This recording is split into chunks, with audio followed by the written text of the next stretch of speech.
Ladies and gentlemen, students and scholars,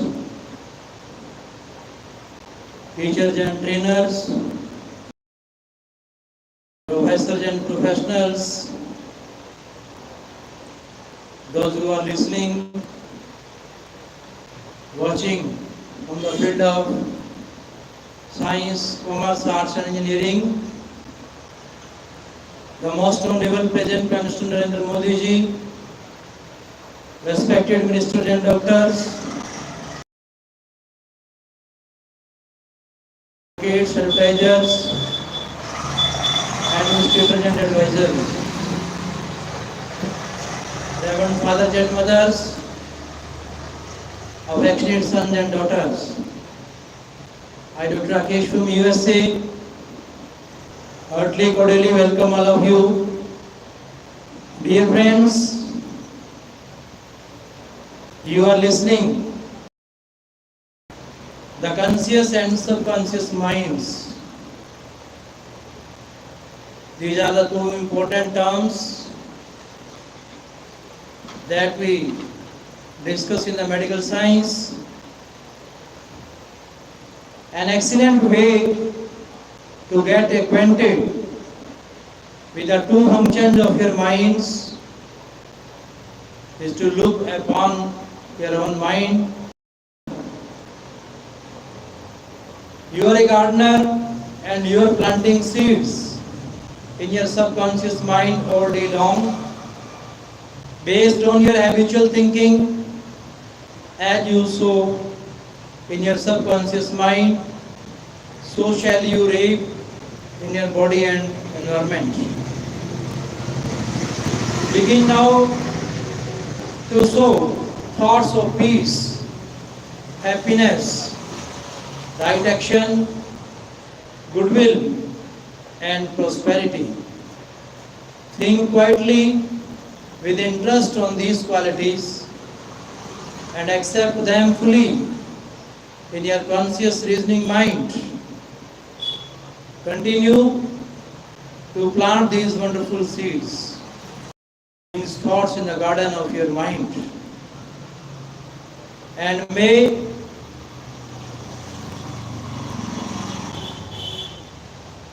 you will reap a glorious harvest. Your subconscious mind may be linked to the soil, which will grow all kinds of seeds, good or bad. Do men gather grapes of thorns?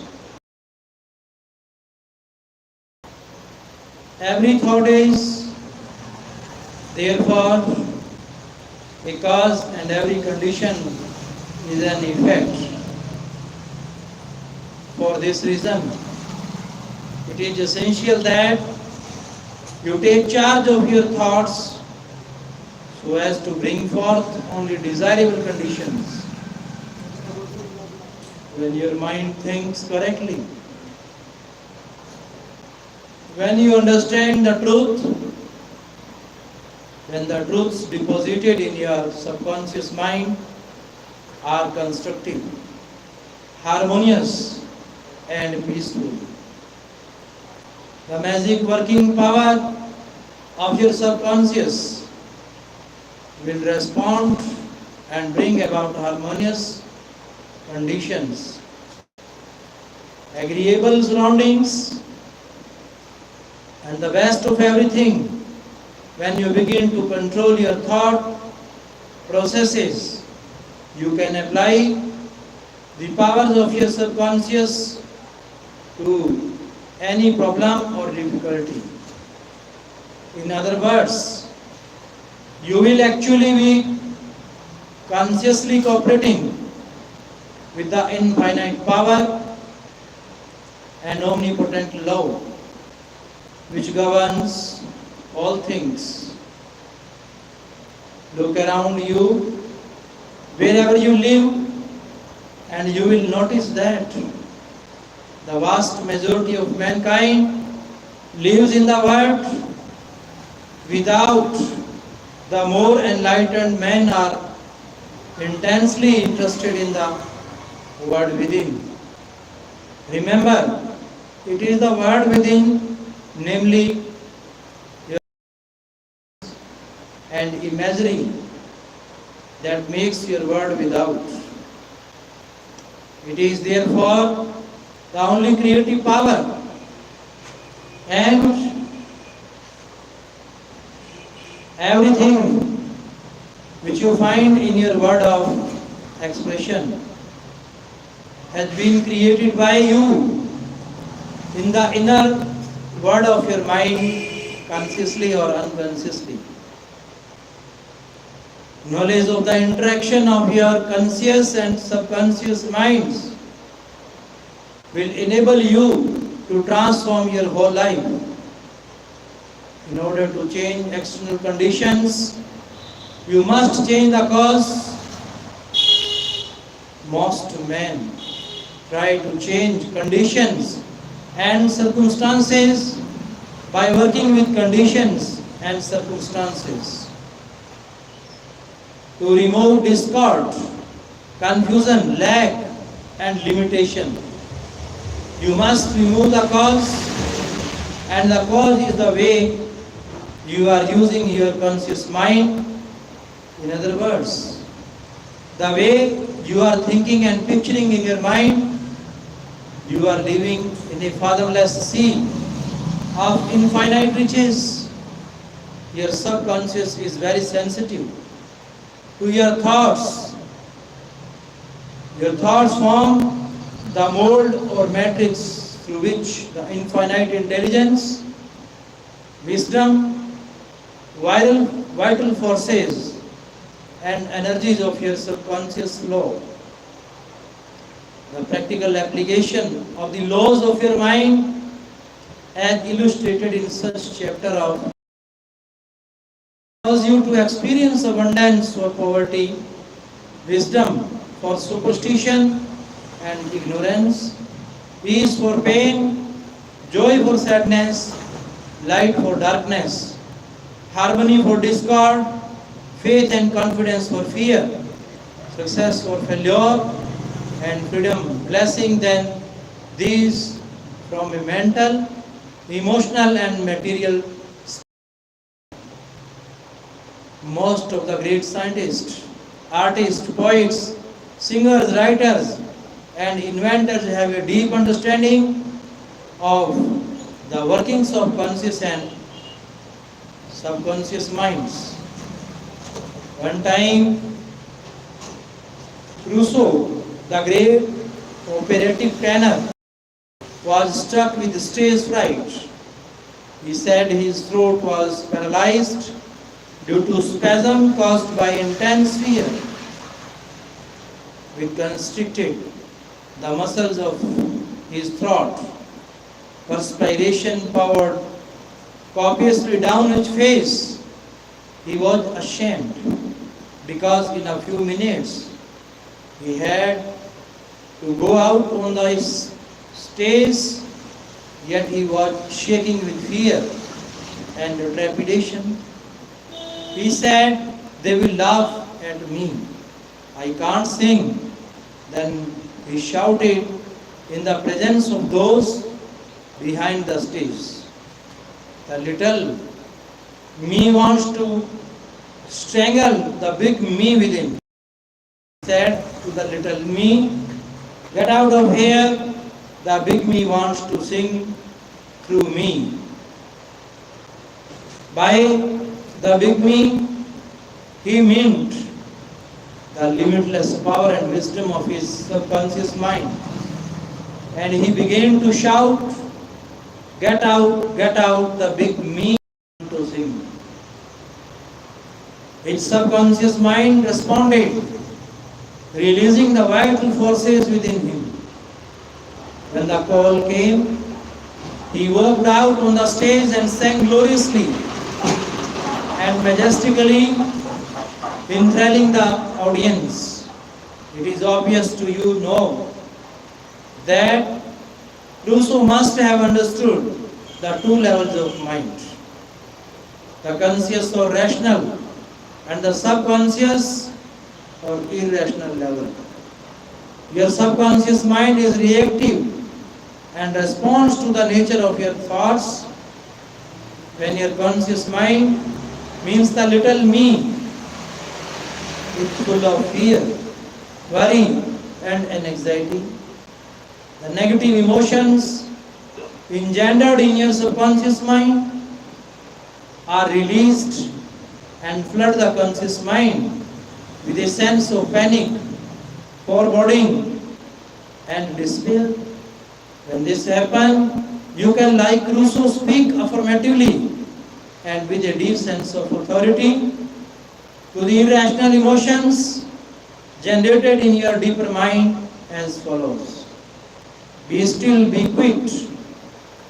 Be quiet, I am in control. You must obey me. You are subject to my command. You cannot intrude where you do not belong. It is fascinating and intensely interesting to observe how can you speak authoritatively and with conviction to the irrational movement of your deeper self, bringing silence, harmony, and peace to your mind. Our subconscious is subject to the conscious mind, and that is why it is called subconscious or subjective.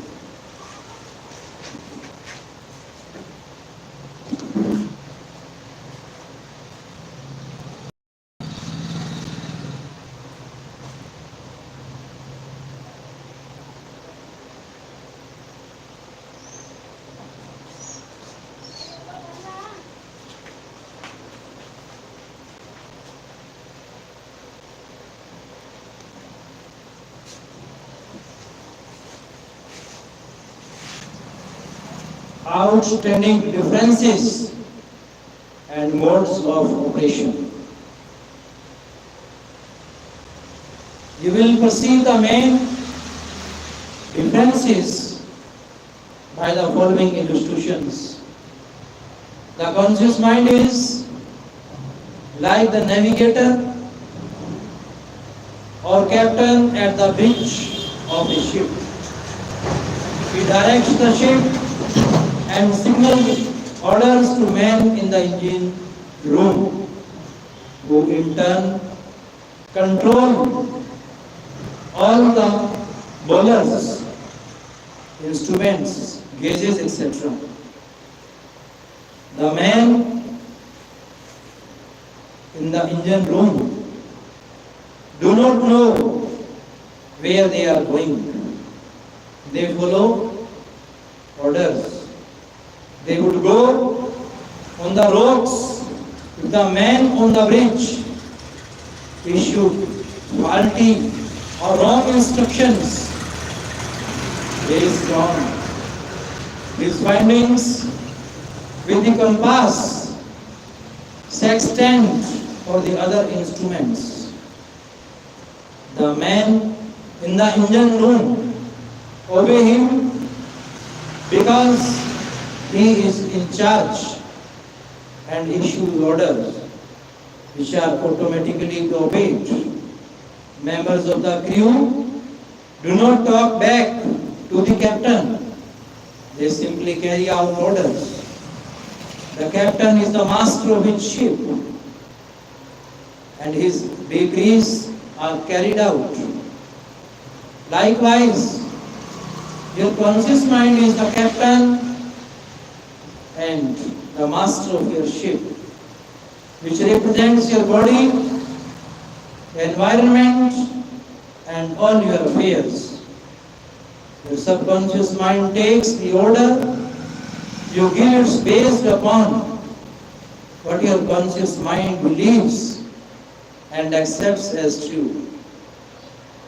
When you repeatedly say to people, I can't afford it, then your subconscious mind takes you at your words and sees to it that you will not be in a position to purchase what you want.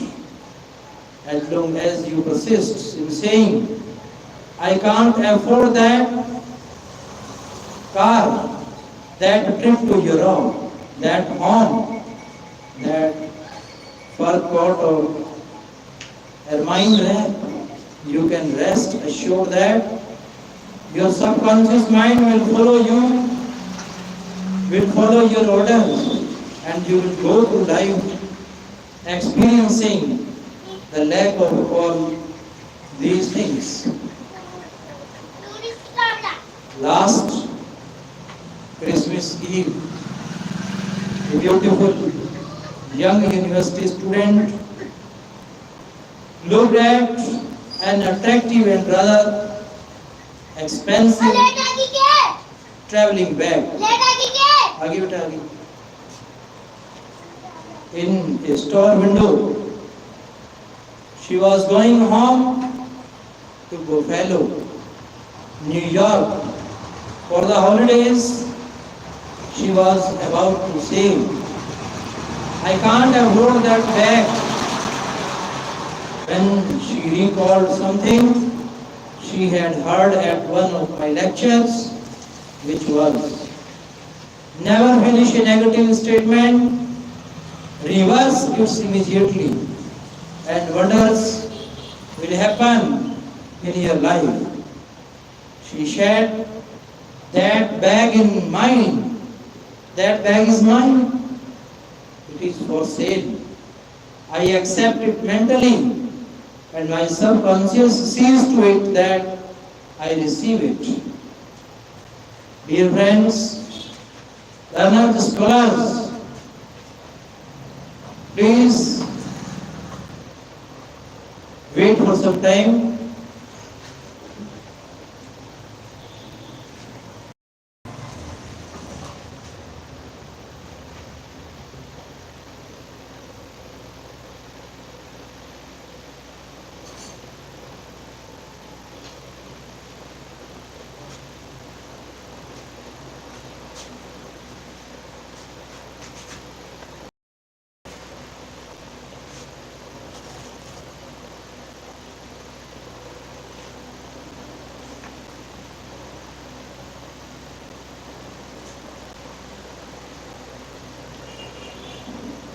At 8 o'clock, Christmas Eve,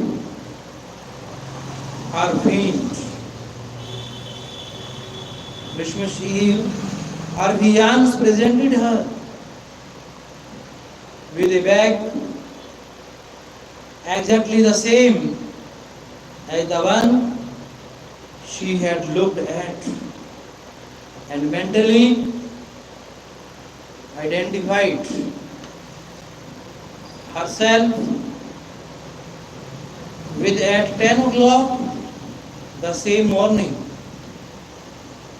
She had filled her mind with the thought of expectancy and released the whole thing to her deeper mind, which has the know-how of accomplishments. This young girl, a student at the University of Southern California, said to me, I didn't have the money to buy that bag, but now I know where to find money and all the things I need, and that is in the treasure house of eternity within me. Another simple illustration is this. When you say, I do not like mushrooms, and the occasion subsequently comes that you are served mushrooms in sauces or salads or salads, you will get indigestion because of your subconscious mind says to you. The boss means your conscious mind does not like mushrooms. This is an amusing example of the outstanding differences and modes of operation of your conscious and subconscious minds. A man may say, I wake up at 3 o'clock. If I drink coffee at night, whenever she drinks coffee, her subconscious mind nudges her as it is saying, the boss wants you to stay awake tonight. Your subconscious mind works 24 hours a day and makes provisions for your benefit, pouring all the fruit of your habitual thinking into your lap. How our subconscious responded? A woman wrote me a few months ago as follows. I am 75 years old, a widow with a grown family. I was living alone and on a pension. I heard your lectures on the powers of the subconscious mind, wherein you said that ideas could be conveyed to the subconscious mind by repetition, faith, and expectancy. I began to repeat frequently with feeling. I am wanted. I am happily married to a kind, loving, and spiritual-minded man. I am secure. I kept on doing this many times a day for about 2 weeks. And one day, at the corner drugstore, I was introduced to a retired pharmacist. I found him to be kind, understanding, and very religious. He was a perfect answer to my prayer. Within a week, he proposed to me, and now we are on our honeymoon in Europe. I know that the intelligence within my subconscious mind brought both of us together in driving order. This woman discovered that the treasure house was within her.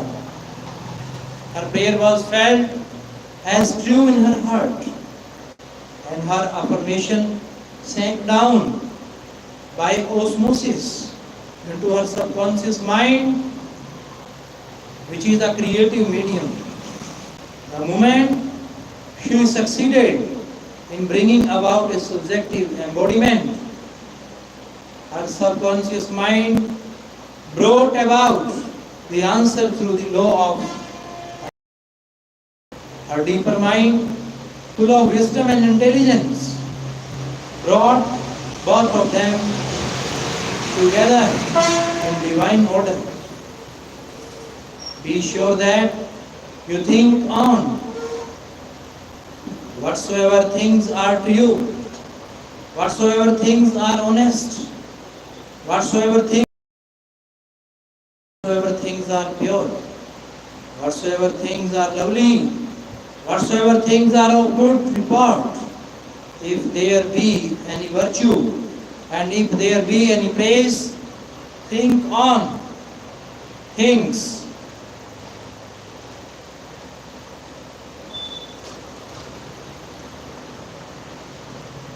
Brief summary of ideas worth remembering.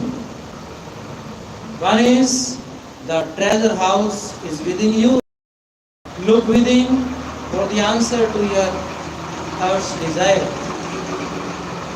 The great secret possessed by the great men of old ages was their ability to contact and release the powers of their subconscious mind. You can do the same. Your subconscious has the answer to all problems.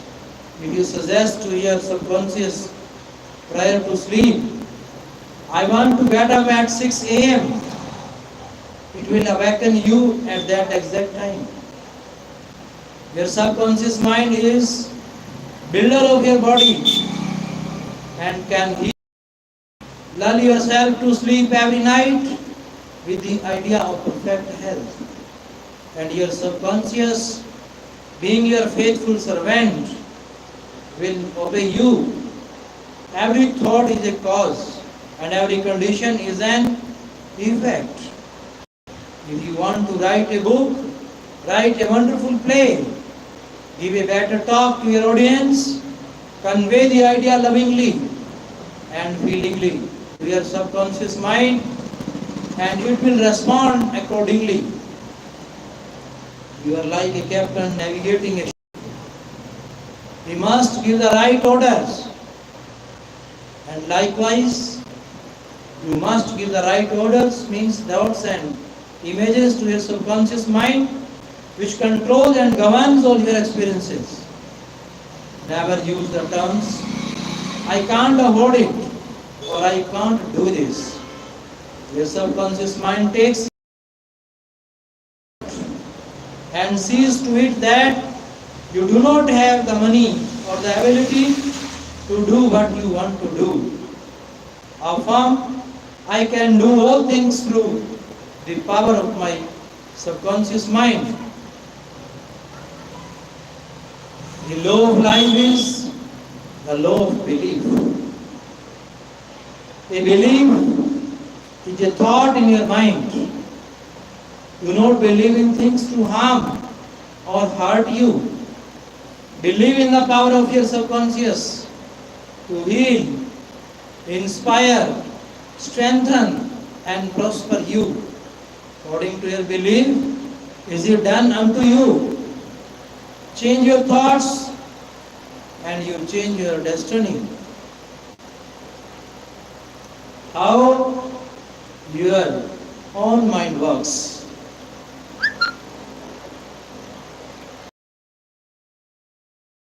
Mind, and you should learn how to use it. There are two levels of your mind, the conscious or rational level, and the subconscious or irrational level. You think with your conscious mind, sinks down into your subconscious mind, which creates, according to the nature of your thoughts, your subconscious mind is the seat of your emotions and is the creative mind. If you think good, good will follow. If you think evil, evil will follow. This is the way your mind works. The main point to remember is once the subconscious mind accepts an idea, it begins to execute it. It is an interesting and subtle truth that the law of the subconscious mind works for good and bad ideas alike. This law, when applied in a negative way, is the cause of failure, frustration and unhappiness.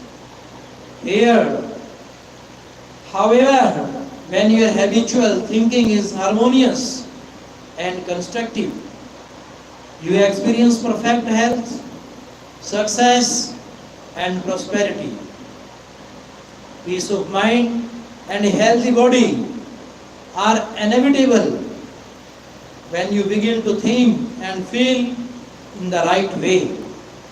Whatever you claim mentally and feel as true, your subconscious mind will accept and bring forth into your experience. The only thing necessary for you to do is to get your subconscious mind to accept your idea, and the law of your own subconscious mind will bring forth the health, peace, or the position you desire. You give the command or decree, and your subconscious will faithfully reproduces the idea impressed upon it. The law of your mind is this: you will get a reaction or response from your subconscious to the nature of the thought or the idea you hold on your conscious mind. Psychologists and psychiatrists point out that when thoughts are conveyed to your subconscious mind, impressions are made in the brain cells As soon as your subconscious accepts any idea, it proceeds to put it into effect immediately. It works by association of ideas and uses every bit of knowledge that you have gathered in your lifetime to bring about its purpose. It draws on the infinite power, energy, and wisdom within you. It lines up all the laws of nature to get its way. Sometimes it seems to bring about an immediate solution to your difficulties, but at other times, weeks or longer, its ways are past finding out. Conscious and subconscious terms differentiated. You must remember that these are not two minds, they are merely two spheres of activity within one mind. Your conscious mind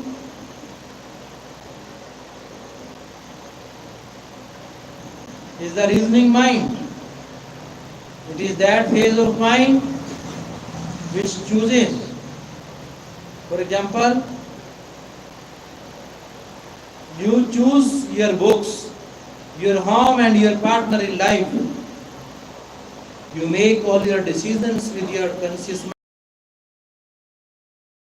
Without any conscious choice on your part, your heart is kept functioning automatically, and the process of digestion, circulation, and breathing are carried on by your subconscious mind through processes independent of your conscious control. Your subconscious mind accepts what is impressed upon it or what you consciously believe. It does not reason things out like your conscious mind, and it does not argue with your controversially. Your subconscious mind is like the soil which accepts any kind of seed, good or bad. Your thoughts are active and might be linked unto seeds. Negative, destructive thoughts continue to work negatively in your subconscious mind, and new time will come forth into our experience which corresponds with them. Remember, your subconscious mind does not engage in proving whether your thoughts are good or bad, true or false, but it responds according to the nature of your thoughts or suggestions. For example, if you consciously assume something as true, even though it may be false, your subconscious mind will accept it as true and proceed to bring about results which must necessarily follow, because you consciously assumed it to be true. Experiments by psychologists, innumerable experiments by psychologists and others on persons in the hypnotic state have shown that the subconscious mind is incapable of making selections and comparisons which are necessary for a reasoning process. They have shown repeatedly that your subconscious mind will accept any suggestions, however false. Having once accepted any suggestion, it responds according to the nature of the suggestion given. To illustrate the amendability of your subconscious mind to suggestion, if you practiced hypnotic suggest to one of his subjects, he is Napoleon Bonaparte, or even a cat or a dog, he will act out the part within immutable accuracy. Its personality becomes changed for the time being. He believes himself to be whatever the operator tells him he is. A skilled hypnotist may suggest to one of his students in the hypnotic state that his back itches, to another that his nose is bleeding, to another that he is a marble statue, to another that he is freezing and the temperature is below zero. Each one will follow out the line of his particular suggestion, totally oblivious to all his surroundings, which do not pertain to his idea. These simple illustrations portray clearly the difference between your conscious reasoning mind and your subconscious mind, which is impersonal, non-selective, and accepts as true whatever your conscious mind believes to be true.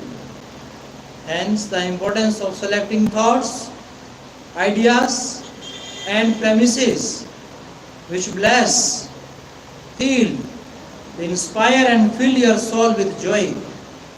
The terms objective and subjective mind clarified. Your conscious mind is sometimes referred to as your objective mind because it deals with outward objects. The objective mind takes cognizance of the objective world. Its media of observation are your 5 physical senses. The objective mind is your guide and director. In your contact with your environment, you gain knowledge through your 5 senses. Your objective mind learns through observation, experience, and education. As previously pointed out, the greatest function of the objective mind is that of reasoning. Suppose you are one of the thousands of tourists who come to Los Angeles annually.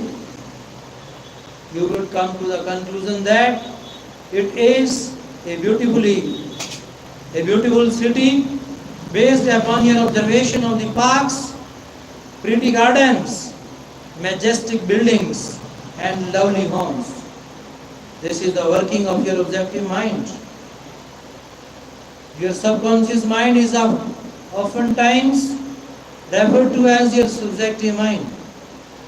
Your subjective mind takes cognizance of its environment by means independent of the 5 senses.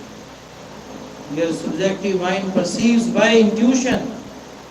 It is the seat of your emotion and the storehouse of memory. Your subjective mind performs its highest functions when your objective senses are in the abeyance. In a word, it is that intelligence which makes itself manifest when the objective mind is suspended or in a sleepy, drowsy state. Your subjective mind sees without the use of the natural organs of vision. It has the capacity of clairvoyance and clairaudience, and clairaudience. Your mind can leave your body, travel to distant lands, and bring back information, oftentimes of the most exact and truthful character. Through your subjective mind, you can read the thoughts of others, read the contents of sealed envelopes and closed safes. Your subjective mind has the ability to apprehend the thoughts of others without the use of the ordinary objective means of communication. It is of the greatest importance that we understand the interaction of the objective and subjective mind in order to learn the true art of prayer. The subconscious cannot reason like your conscious mind. Your subconscious mind cannot argue controversially. Hence, if you give it wrong suggestions, it will accept them as true and will proceed to bring them to pass as conditions, experiences, and events. All things that have happened to you are based on thoughts, impressed on your subconscious mind through belief. If you have conveyed erroneous concepts to your subconscious mind, the sure method of overcoming them is by the repetition of constructive, harmonious thoughts, frequently repeated, which your subconscious mind accepts. Thus, forming new and healthy habits of thoughts and life for your subconscious mind is the seat of habit. The habitual thinking of your conscious mind establishes deep grooves in your subconscious mind. This is very favorable. This is very favorable for you if your habitual thoughts are harmonious, peaceful, and constructive. If you have indulged in fear, worry, and other destructive forms of thinking, the remedy is to recognize the omnipotence of your subconscious mind and decree freedom, happiness, and perfect health. Your subconscious mind being creative and one with your divine source will proceed to create the freedom and happiness which you have earnestly decreed. The tremendous power of suggestion. You must realize by now that your conscious mind is the watchman at the gate, and its chief function is to protect your subconscious mind from false impressions. You are now aware of one of the basic laws of mind. Your subconscious mind is amenable to suggestion. As you know,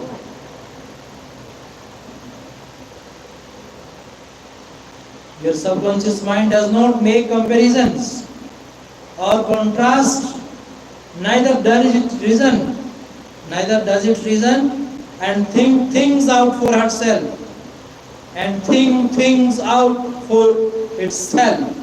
This latter function belongs to your conscious mind.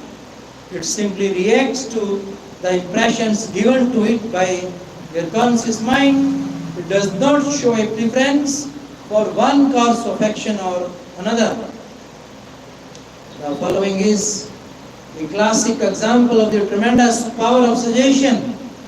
Suppose you approach a timid-looking passenger on board ship and say to him something like this: "You look very ill. How pale you are. I feel certain you are going to be seasick. Let me help you. Let me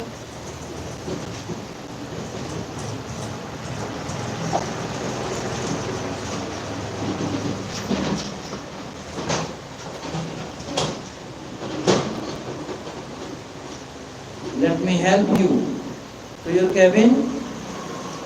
The passenger turns pale.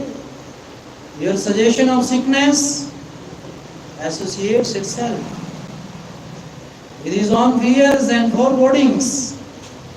He accepts your aid down to the berth, and there your negative suggestion, which was accepted by him, is realized. Different reactions to the same suggestion. different reactions to the same suggestion.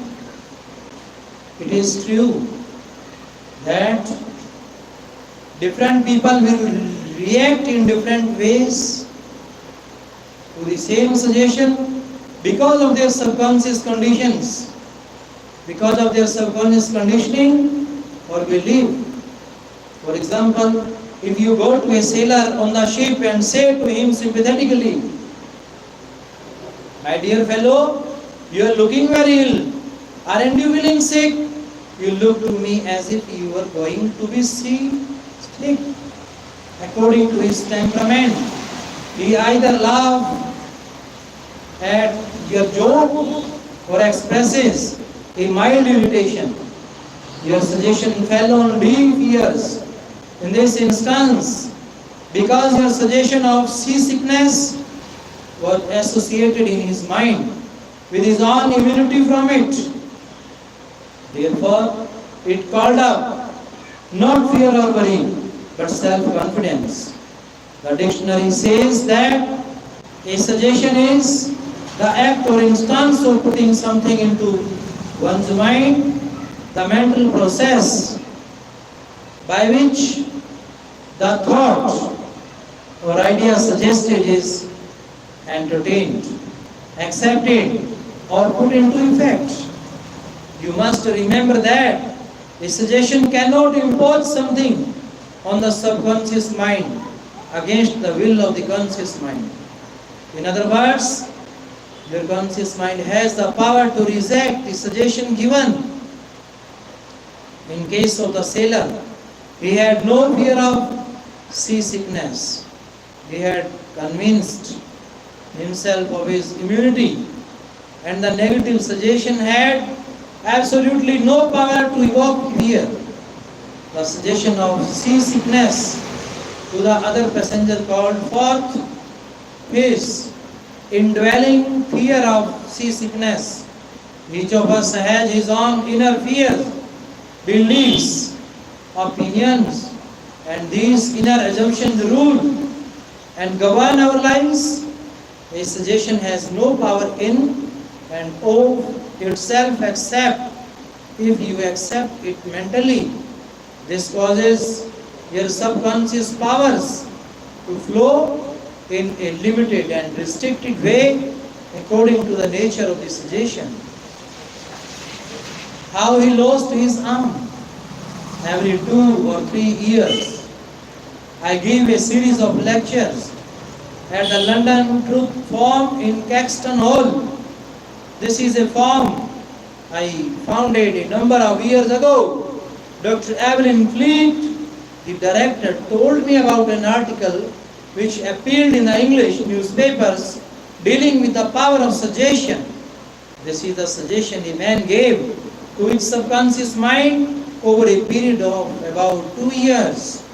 I would give my right arm to see my daughter cured.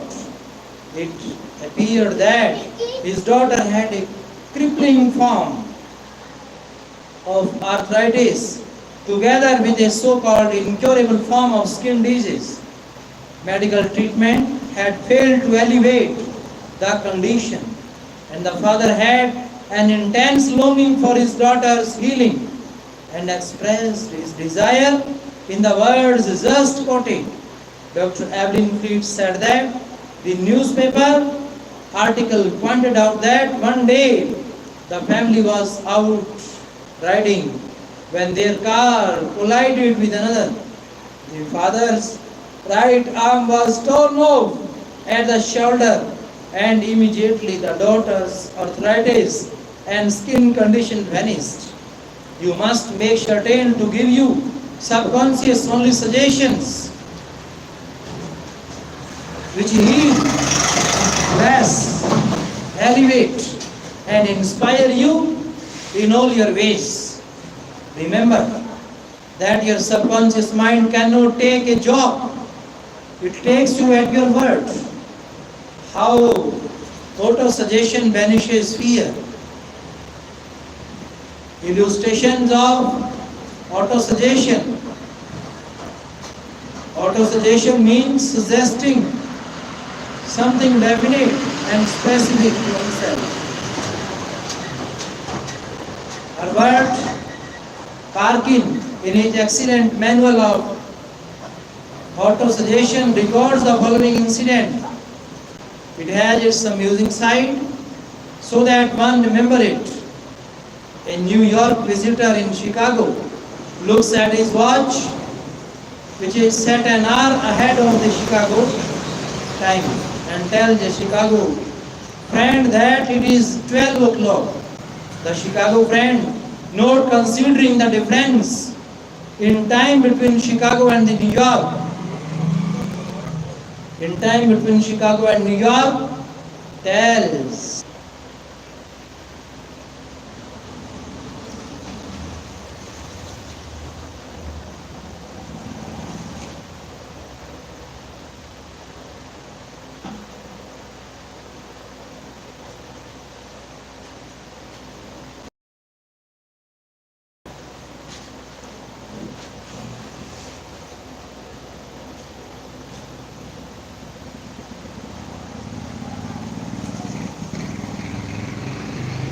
autosuggestion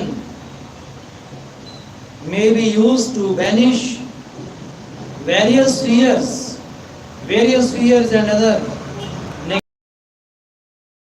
A young singer was invited to give an audition.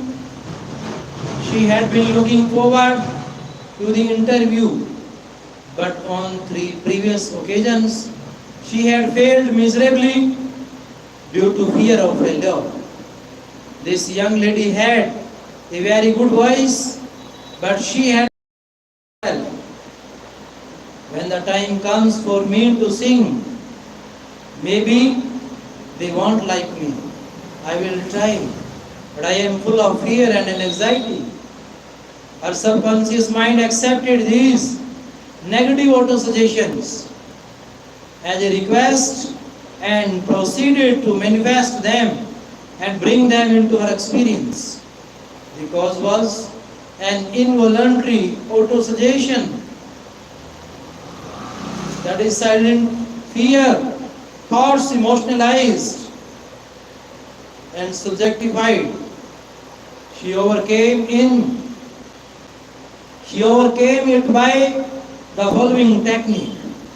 3 times a day, she isolated herself in a room.